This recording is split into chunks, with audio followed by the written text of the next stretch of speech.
High বন্ধুরা, দেখো আমি চিকেন রান্না করা দেখাবো আজকে তোমাদেরকে। এই যে আমি চিকেনটা ভালো করে ধুয়ে নিয়েছি। এখন আমি কড়াইয়ের মধ্যে জল দিয়ে দিয়েছি। এখন চিকেনটা ভালো করে অল্প সিদ্ধ করে নিব। আজকে সিদ্ধ করে নিয়ে তারপর চিকেন রান্না করব অন্যভাবে। এই জন্য কড়াইয়ের মধ্যে সিদ্ধ করে নিচ্ছি। দেখো এই যে সামান্য 10 মিনিটের মতন সিদ্ধ করতে হবে তাও। তারপর আমি আলুও দিয়ে দিয়েছিলাম। এই যে এখানে আমি কেটে রেখেছি সব কিছু। তো আমি এখন মিক্সি জারে সব দিয়ে দিলাম, পেঁয়াজ, রসুন, আদা, টমেটো আর কাঁচা লঙ্কা সব কিছু একসাথে পেস্ট করে নিব।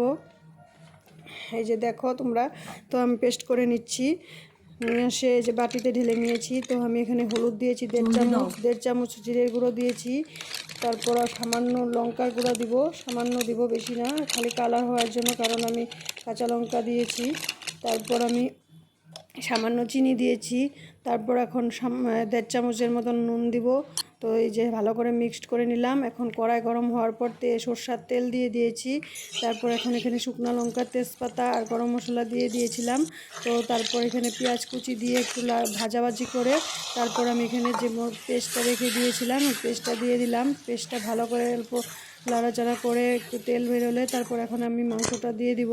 তারপর মাংসটা দিয়ে মশলাটা ভালো করে পেস্ট করতে হবে। দেখো আমি মাংসটা দিয়ে দিয়েছি। তো আমি এখন এটাকে ভালো করে পেস্ট করে নিব। এটা সিদ্ধ করে নিয়েছি, তো এই জন্য রান্না করতে বেশি টাইম লাগবে না। তো আমি এটা অল্প সময়ের মধ্যে, কিছু সময়ের মধ্যে রান্না করে নাড়াচাড়া করে নামিয়ে নিব। তো দেখো আমি এই যে নাড়াচাড়া করলাম, তো আমার প্রায় হয়ে আসছে। এখন টমেটো কুচি দিয়ে দিলাম, আদা টুকরো। তারপর আমি একটু জল দিয়ে দিয়েছি। তো একটু জল দিয়ে ভালো করে নাড়াচাড়া করে নেই, দেখি আর একটু যদি লাগে দিব। তো একটু জল দিয়েছিলাম, এখন আর একটু দিয়ে দিলাম। দিয়ে একটু ভালো করে গ্রেভি করে ভালো করে মিক্সড করে নিই। গ্রেভি করে বানাইতে লাগবে, এর জন্য আমি বেশি জল দিইনি, এই জন্য আমি কম জল দিয়েছি। তো আমার এটা হয়ে গেছে। এখন আমি চিকেন মশলা দিয়ে দিলাম। তো চিকেন মশলা দেওয়ার পর একটু নাড়াচাড়া করে একটু জাল হওয়ার পরে যে নামিয়ে নিয়েছি। দেখো আমার চিকেনটা তোমরা কত সুন্দর হয়েছে, নামিয়ে নিয়েছি। তো এখন আমি কয়েকটা চিকেন পকোড়া ভাজবো। তো দেখো আমি এখানে চাউল আর অড়হরের ডাল ভিজিয়ে রেখেছিলাম 0.5 ঘন্টা।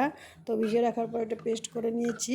তো এখন আমি চিকেনগুলোর মধ্যে আমি টমেটো, পেঁয়াজ, তারপর রসুন, আদা, কাঁচা লঙ্কা যা যা পেস্ট করেছিলাম ওখান থেকে 2 চামচ রেখে দিয়েছিলাম। তো এখানে দিয়ে দিয়েছি। আর ডিম একটা ফেটিয়ে দিয়ে দিলাম। তো ডাল আর চাল দিয়ে বানালে ভালো হয়, ওই জন্য আমি মিক্সড করে নিয়ে ভালো করে এই যে চিকেন পকোড়াগুলো আমি রিফাইন তেলে ভেজে নিব। রিফাইন তেলের মধ্যে ছেড়ে দিলাম। হ্যাঁ, আমি আরেকদিনও বানানো দেখাইছিলাম, সেদিন আমি সরষের তেলে দেখিয়েছিলাম, আজকে রিফাইন তেলে দিয়ে দিয়েছি। তো আজকে রিফাইন তেলে ভাজি করে দেখাবো। তো দেখো আমি রিফাইন তেলের মধ্যে দিয়ে দিলাম। তো এই যে দেখো আমার চিকেন পকোড়া হয়ে গেছে। তোমাদের যদি ভালো লাগে আমার মতন রান্না করে খেতে পারো।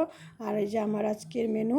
আর আমাকে যদি ভালো লাগে, আমার রান্না যদি ভালো লাগে, আমার চ্যানেলটা সাবস্ক্রাইব করো আর লাইক কমেন্ট করো, শেয়ার করো প্লিজ।